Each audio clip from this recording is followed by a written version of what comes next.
Hi, I'm Kelly Vaughn, and this is Inside Indy. And on this edition of Inside Indy, we're going to be creating extraordinary lives for those with disabilities. Joining us in the studio to help us do that we have Angie Tyler, and you are the CEO of Tangram. Yes. Welcome to the show. Thank you. Next, we have Lindsey Hill, who is the Director of Marketing and Development for Tangram. Yes. Hi, Kelly. Hello, welcome to the show. And then we have Steve Clossey, Director of Employment Initiatives. Yes. Thanks for having us. Welcome all. And Thank you. You know, when I heard Tangram, I think of tango, but obviously you're not here to dance. Let's hope, we hope not. You're here to make us all aware of the extraordinary possibilities for those who are disabled. So can we start with Angie and explaining what Tangram is and what you do? We provide supports for individuals with disabilities. We are in 17 counties throughout Indiana, providing supports in their homes, in the community, employment supports, as well as life coaching and behavior supports, helping people create the lives that they want to create. Okay.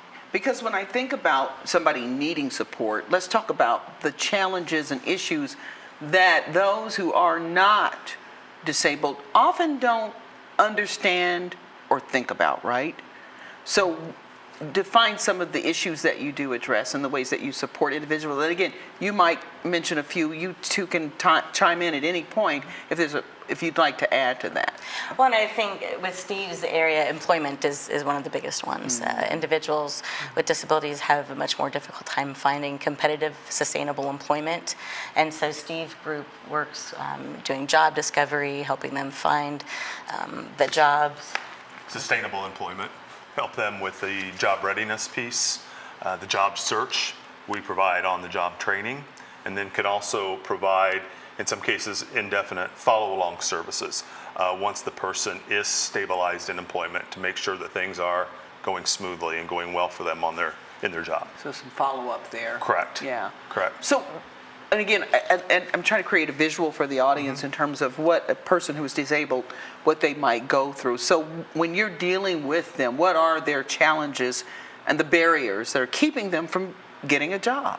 From an employment standpoint, that's a great question. I think a big part of it are false assumptions, a lot of times made by employers, making the assumption that a person with a disability can't do the jobs that particular employer has.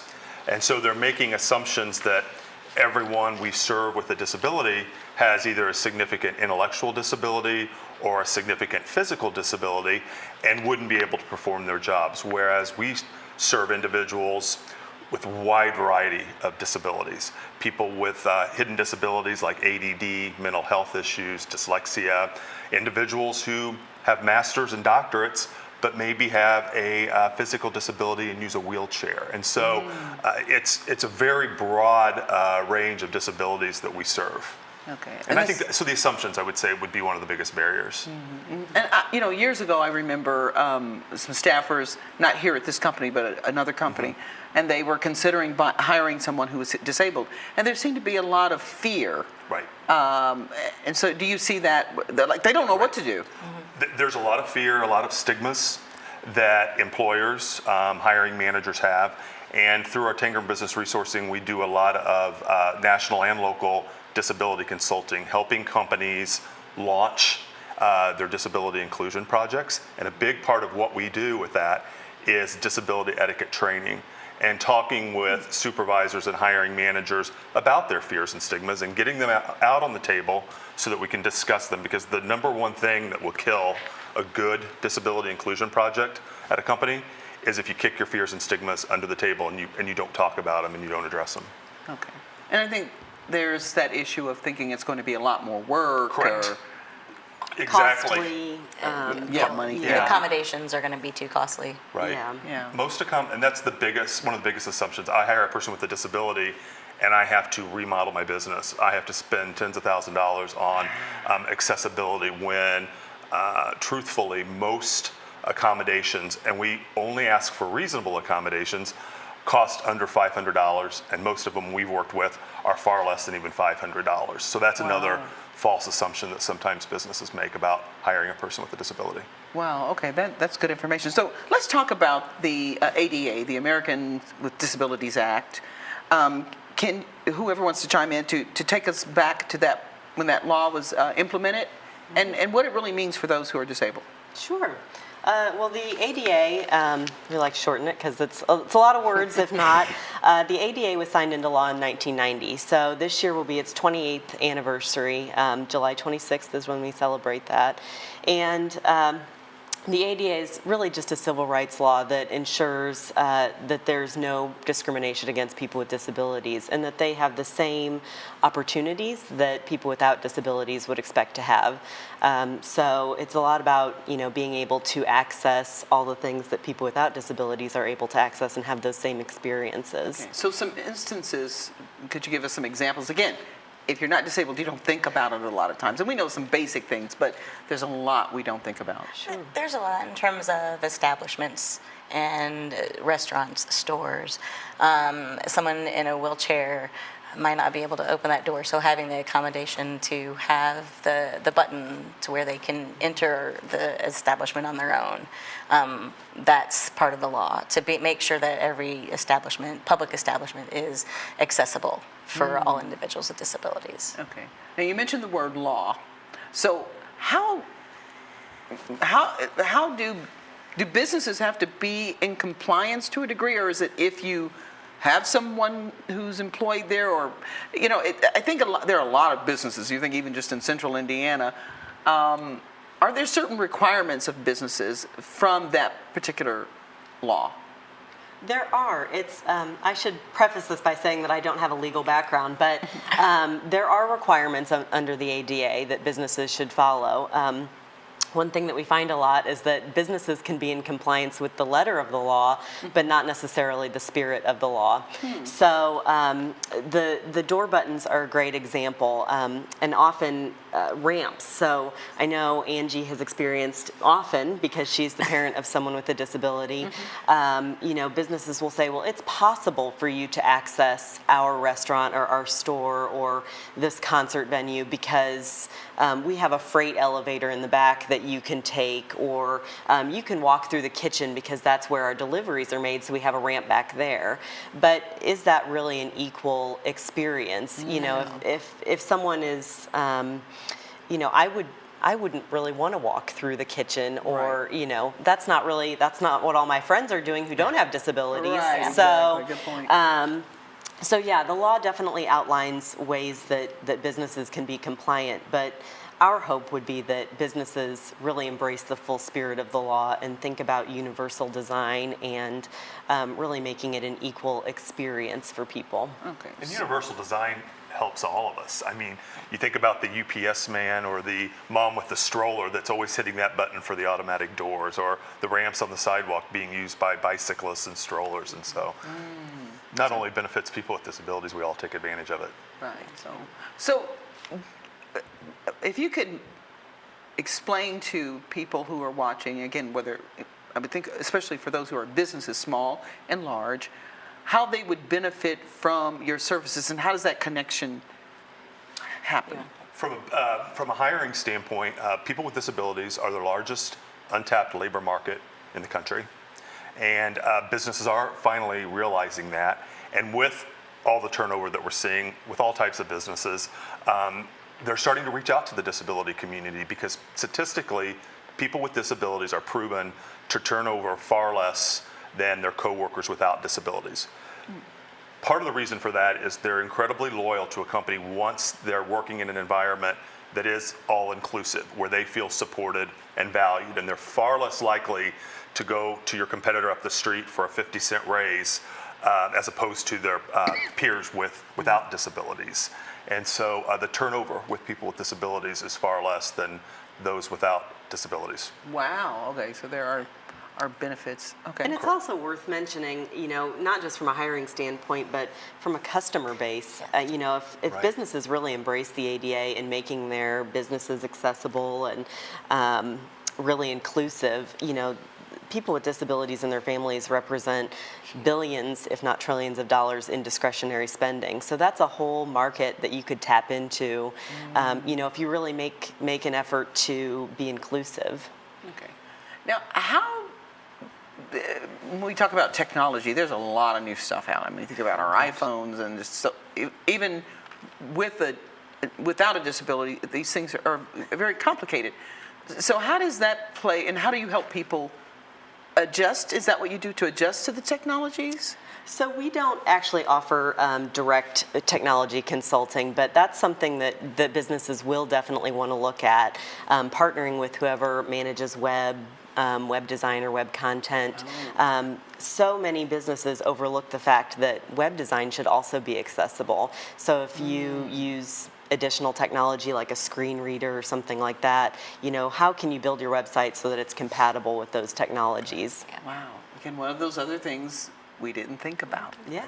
Yeah. And Absolutely. businesses who do need assistance with those types of things, they can reach out to an agency like Tangram or a like agency for consultation on where to find help with those types of things. Okay.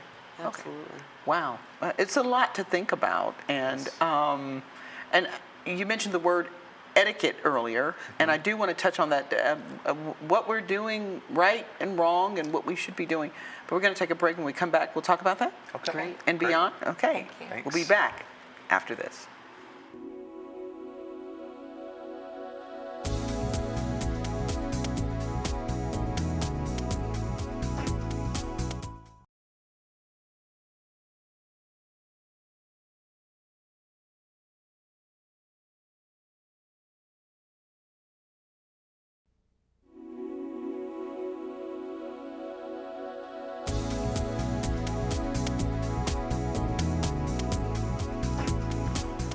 And we're back here on Inside Indy, and we're talking about the American with Disabilities Act and beyond. And I stand corrected. Here in the studio with us are the folks from Tangram. You were pointing out that I mentioned a disabled person, and it should be what? Person with a disability. Person with a disability. If that even needs to be described when you're describing the person, because there's a lot more about them than just the disability that describes who they are. Okay, so that's one of those, is there such word as adequacies? It is now. It is now, exactly. I think I just made that up. That probably irritate those people with disabilities and beyond. Yeah. Possibly. I think it's also just a sign of respect. And Kelly, you're not the only person to do what you did. I think I often say that it's because of the way our English language is. Adjectives always come before the words, or frequently come before the words. So it's very natural to say disabled person. But I think we're just trying to call to light that we could be a little bit respectful in the way that we reference people with disabilities, and try to stick that disabilities at the end, because the person is really the star. Right. So some other ways that were you going to add to that? I was just going to say, and most people with disabilities understand that not everyone knows that, and will be understanding if they know the person isn't purposely trying to be disrespectful. They understand that not everyone understands that right away. We have a show here called the National Federation of the Blind, which is hosted by Lee Martin and Florence McSwine. And recently we had Bernie Egan from WXY, oh gosh, B105.7. Right. See, okay, you work so many places you forget where you've been. But and he's retiring. But it's interesting. It was interesting working with him. We did the morning show together, and I would come in. He would come in my studio, and I'd have my purse on the ground. And if he, kicked it, he didn't quite trip, but I got it. I got scolded about it because it's kind of like you should have thought about that. But I really had not worked with anybody who was blind. Right. And that's something to be really mindful of too.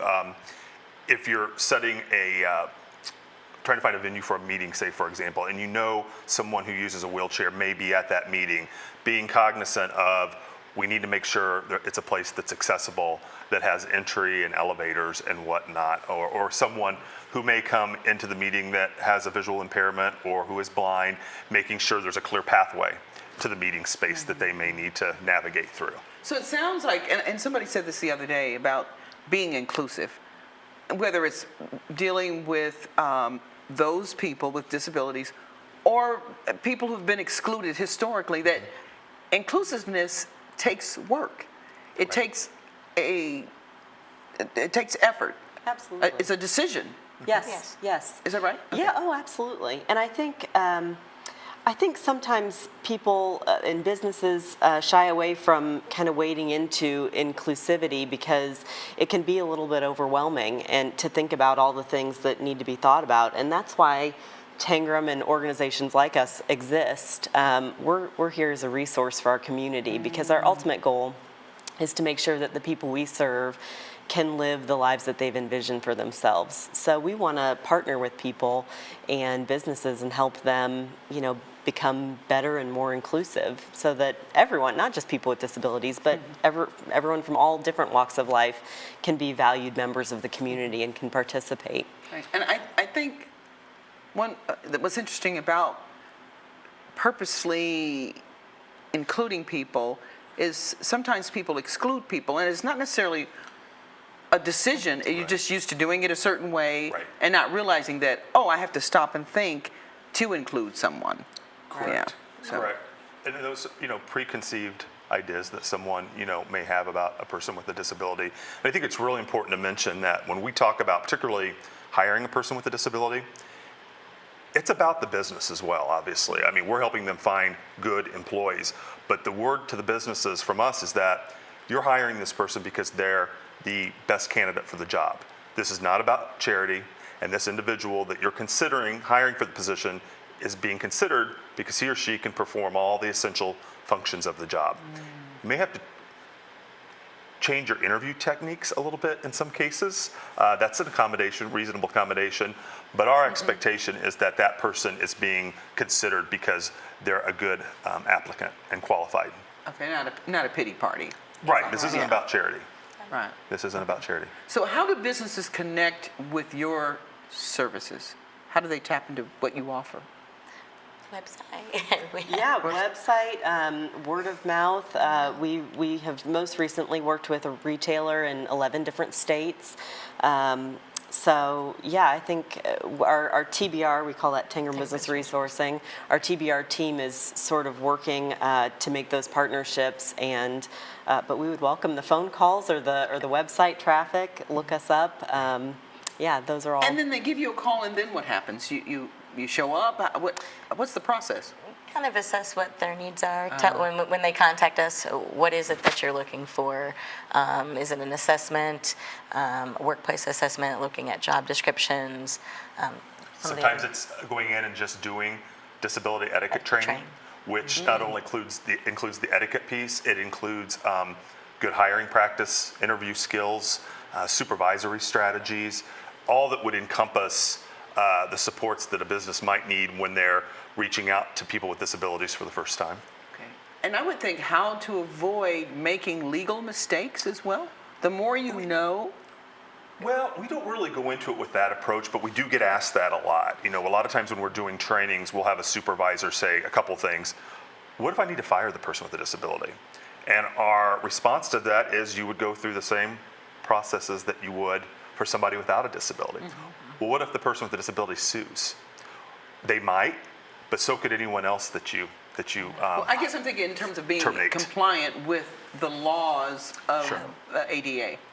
So that's what I was thinking more of. Again, things we don't think about, and I've seen it happen where, a situation came up and it's like, oh, we're not compliant, and you had to go put the ramp in or whatever it was at that time. They weren't thinking, and so they're looking to make sure that I do want to be inclusive, and how do I make that happen?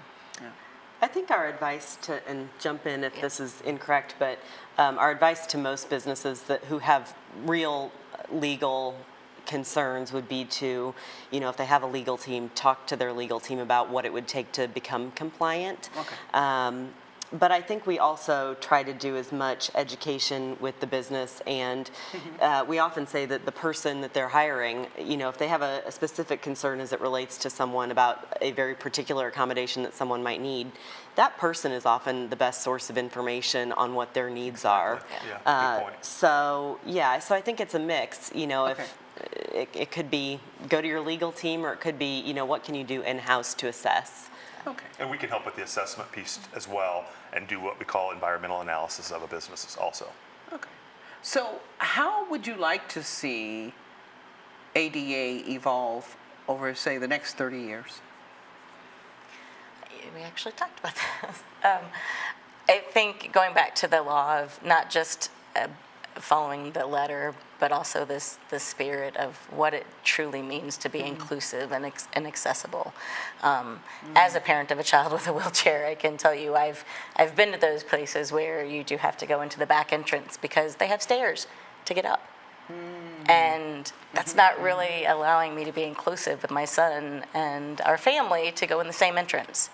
And he's lucky he has us to help him up there or walk him back. But someone who's independent, who may be in a wheelchair, that's a huge physical barrier. You'd have to ask for help and lose, that independence. Same with that spirit of the law. Shopping in retail stores, even. I mean, aisles are so crowded. And you can't really get wheelchairs. Right. Restrooms in public areas, to even maneuver wheelchairs. A manual wheelchair could probably fit, but as more individuals become independent, you've got larger electric wheelchairs. They're not as easy to maneuver in those small spaces. So really thinking about what it means to be fully inclusive and accessible, Okay. just from a parent's perspective. Right. Okay. I appreciate that. Oh, go ahead, For me, Steve. it's housing as well. A lot of particular apartment communities will advertise our units are accessible. And so often, more times than not, that means the individual can get in the door using a wheelchair, but they can't navigate down a hallway, make the turn into the bathroom, or if they can get into the bathroom, it's not accessible. The stovetop isn't accessible. So really, when you say we are accessible, being fully accessible and truly accessible. Okay. Okay. And I think the next frontier for the ADA, so many businesses are working on physical accessibility and that kind of thing, but, we briefly mentioned the website accessibility and so many apps now, that we were talking earlier about travel and how it was only recently that hotel pools were mandated to be accessible. So, all these things that really make for a full life for people, how do those things evolve to become more inclusive? Public transit and, cities that are walkable or that have sidewalks that where people in wheelchairs could very easily maneuver around safely. So it's thinking kind of broader picture, and I think we're definitely seeing trends in that direction. But obviously, there's always room for improvement. Yeah. So Right. it'll be exciting to see those. It makes you wonder how we did it the way we did it for so long, and how. Prior to Right. the ADA. Right. And it'd Yeah. be really nice to see more employers also, so many employers now when you go to apply online, making sure that their application is accessible. Many employers require you to complete an assessment online along with that application, and making sure that that assessment is accessible as well, or there's at least an 800 number, say for example, where an individual can call for help with accessibility when taking the assessments. Okay. So something else for employers to think about. Okay, thinking about that website. And I know with the National Federation of the Blind, they have the NFB Newsline. Are you familiar with that? And it's just phenomenal that people can actually hear the news. Right. Yeah. And it's pretty cool. And now they've based an entire television show on that concept to remind people of their services, that the service is available. wonderful. So, That's yeah. wonderful. And he and Florence may be the only blind talk show hosts in the country, because I've done some research to try to find. There may be another radio person, but not very common, and so we'd like Interesting. to kind of get the word out about what they're Sure. doing to people. So. Oh, absolutely. Good stuff. So, some words of wisdom for our viewers. Anybody, any last words before we take off that you'd like them to know about ADA or your organization? Well, Tangram has been part of the central Indiana landscape for over 25 years. So we are here in service of our community and the people who live in it. So if people have questions or need resources, we're certainly willing to help them in any way that we can. Okay, so they would just simply go to your website? Go to our website. TheTangramWay.org, Okay. and or call our main line. Okay, and that number is? 317-571-1042. Oh, right. I know a lot of people don't have numbers in there. It's in my cell phone. Okay, but, well, thank you so much, Angie, Lindsey, and Steve, for joining us here on Inside Thank Indy you. and Thank you very much. informing our public and empowering those people with disabilities. Thank you. Thank you. And thank you for joining us here on Inside Indy. I'm Kelly Vaughn. We'll see you next time. Bye-bye.